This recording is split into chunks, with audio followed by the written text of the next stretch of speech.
What the fuck is that? That's the most frightening noise ever. All right. I know I say good things about a lot of the comedians before I bring them up, and it's all bullshit. You just have to say that. But this next comedian is one of my close personal friends, and he just recorded his album, Tabitha, just on the other side of the square over at Andy's earlier this year on Gitmo Records. Ladies and gentlemen, you're in for a treat. Put your hands together for Josh Johnson.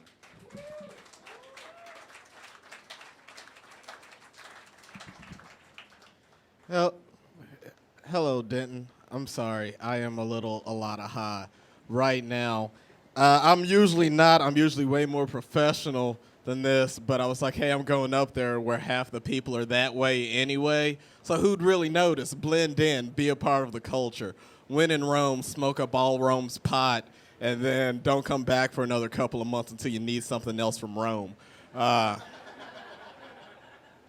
Thank you guys so much for being in this hot-ass basement. This is super hot. This is very uncomfortable. This is giving me flashbacks to when my parents used to force me to go to church with them, and we went to like shitty churches in the hood that never had AC. And I'm like, are you sure the devil doesn't live here? Because it feels like he lives here. I don't know if you guys have heard the news. It's very big in the black community right now. Gilmore Girls slated to come back Thanksgiving. There's finally a good reason to avoid my family around Thanksgiving other than just shame, just pure shame of not living up to my potential or the potential they thought I had. I am excited about the Gilmore Girls. I am not being sarcastic. I actually love that show. It's like a warm blanket. Felicity, Buffy the Vampire Slayer, the Gilmore Girls, and The Craft. I was a goth kid in high school, and on the inside, I'm a fat, sad girl. So those are my interests. Lot of fishnet arm stocking things bought in high school. And I know what I sound like, and I know I just said I was a goth when I was younger, but I'm not from the suburbs. I just sound like this. I'm from the hood, and you just kind of sound like this sometimes when you're from the hood. Sometimes you contract urqulitis, and you got to go through life just kind of sounding like tech support. And that's who... and here's the thing about being a goth in Texas that I learned back in the mid-2000s is that it's a bad idea weather-wise. It's a bad choice but you commit to it. Like a character actor, you commit to this shitty persona that you've made, and it's hot, and you realize that black on black, wearing black is not a good idea in 103 degrees. And so you're pissed off about that when you just wanted to be pissed off about your dad. I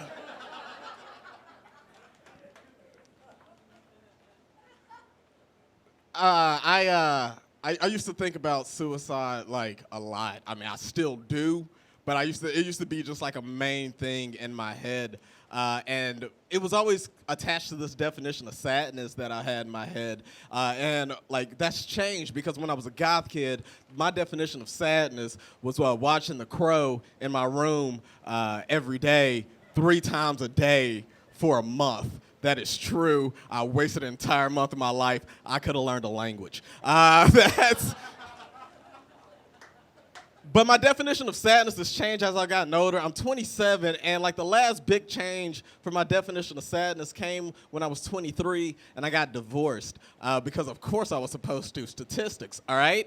And I got divorced, and then my definition of sadness changed to me singing to my cat in my one-bedroom apartment, rearranging rap lyrics while I'm making soup for myself. Just soup for myself, I'll explain. I was in my kitchen. I was making soup on my gas stove. Side note, nothing sadder than cooking on a gas stove because a gas stove is the only thing that'll hiss at you while you cook on it. It's like single. I'm like, shut the fuck up, stove, I know.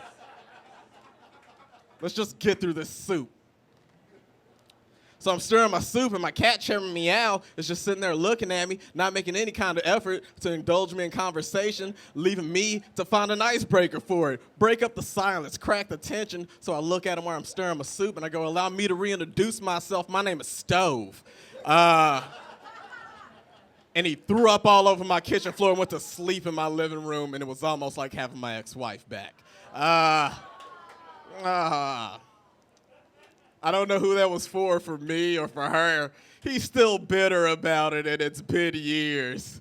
You think he'd grow. But no, because I meet awful people. In the meantime, I'm learning that the world's just full of awful people. I'll tell you about the worst date I've ever had in my life real quick, and then I'll leave you guys to the rest of your comedy. Worst date I ever had in my life, I have to preface this by telling you about the second worst, because the second worst did heroin at the Cheesecake Factory on our date. Yes, she did, and she fell face first into her salad, threw up in that salad, and then asked me what was next. So that was the second worst date, and I was like, learn from your mistakes. First worst date came a week after, and I go learn from that mistake. Not gonna ball out of control at the Cheesecake Factory. Meet me at Fuzzy's Tacos.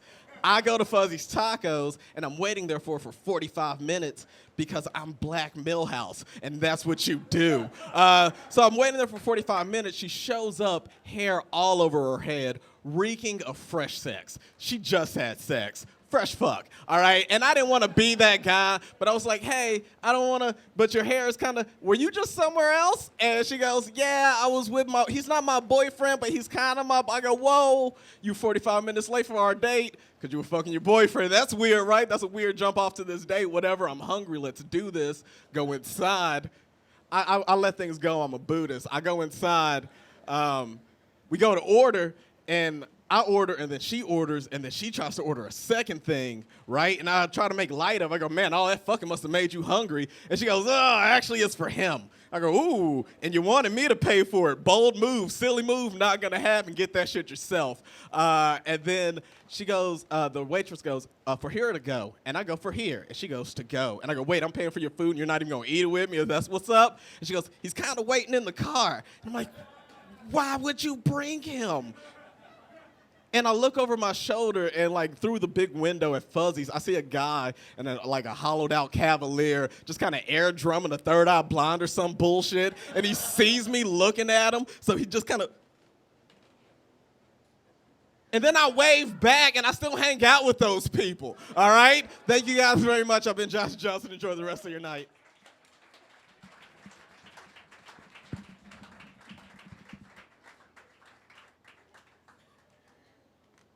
Josh Johnson, everybody.